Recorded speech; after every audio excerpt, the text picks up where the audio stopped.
memahami dalil itu ada dua cara. Yang pertama mantuk, artinya tersurat. Yang kedua mafhum, tersirat.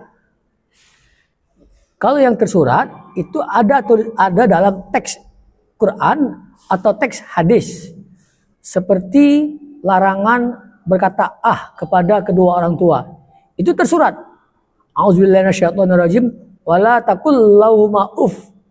Jangan kalian berkata kepada kedua orang tua kalian. Nah, itu tersurat. Tidak boleh. Tidak ada dalil yang melarang memukul orang tua. Bukan berarti boleh memukul orang tua. Larangan memukul orang tua itu dalilnya tersirat. Apa yang tersirat? Lah, saja nggak boleh, apalagi memukul. Sebab apa? Memukul itu lebih menyakitkan daripada berkata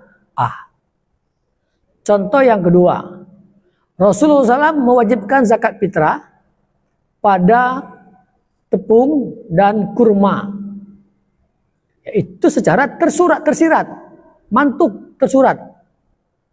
Ada nggak dalil bahwasanya zakat fitrah pakai beras? Ada, tapi tersirat. Dari mana mengambil dalilnya? Rasulullah SAW itu mewajibkan zakat fitrah dalam hal gandum dan kurma. Setelah dipelajari, ternyata gandum dan kurma itu adalah makanan pokok, ya, sahabat saat itu. Nah, makanan pokok yang diambil. Oh, kalau begitu zakat fitrah ini, ya, yang dikeluarkan itu adalah makanan pokok. Nah, maka untuk Indonesia makanan pokoknya adalah beras. Maka mengeluarkan zakat fitrah menggunakan beras untuk bangsa Indonesia. Ada kadang? Iya, ada dalilnya. Tadi tersirat. Nah, begitupun dalam hal-hal ibadah yang lain. Kayak berdoa. Berdoa itu, ya, kapanpun boleh. Bahasa apapun boleh. Ada enggak dalilnya? Berdoa pakai bahasa Indonesia. Ada dalilnya.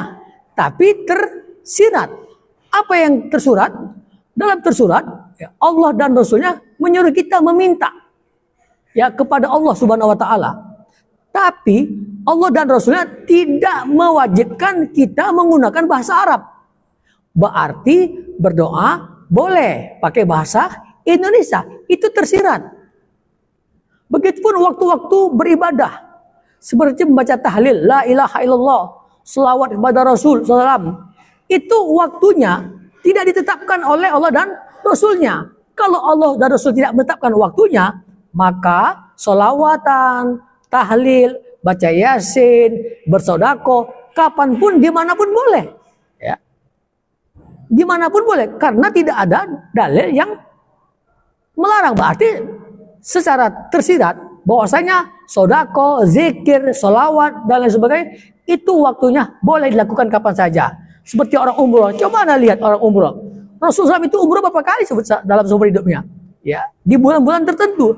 Tapi ini orang umroh setiap hari. Apalagi travel umroh, tuh setiap bulan umroh terus. Tidak ada dalilnya. Tuh, dari mana mereka bisa umroh? Ada dalilnya, tersirat bahwasanya Rasulullah SAW itu tidak menetapkan waktu-waktu umroh tertentu. Kalau tidak ditetapkan waktu-waktu tertentu, berarti umroh bebas kapanpun boleh. Lain hal dengan sholat duha ditetapkan waktunya, sholat tahajud ditetapkan waktunya, ya, dan lain sebagainya. Sholat witir juga ditetapkan waktunya, berkorban ditetapkan waktunya, zakat fitrah ditetapkan waktunya.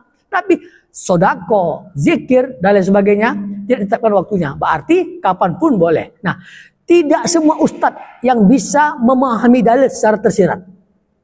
Contoh lagi yang paling ekstrim.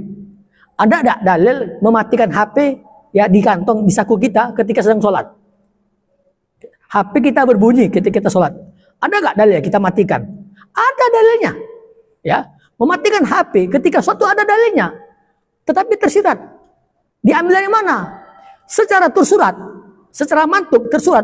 Rasulullah SAW itu, ya, di dalam sholat pernah menggendong bayi. Ketika beliau akan rukuk, beliau taruh bayi di lantai. Ketika bangkit dari sujud, beliau ambil bayi.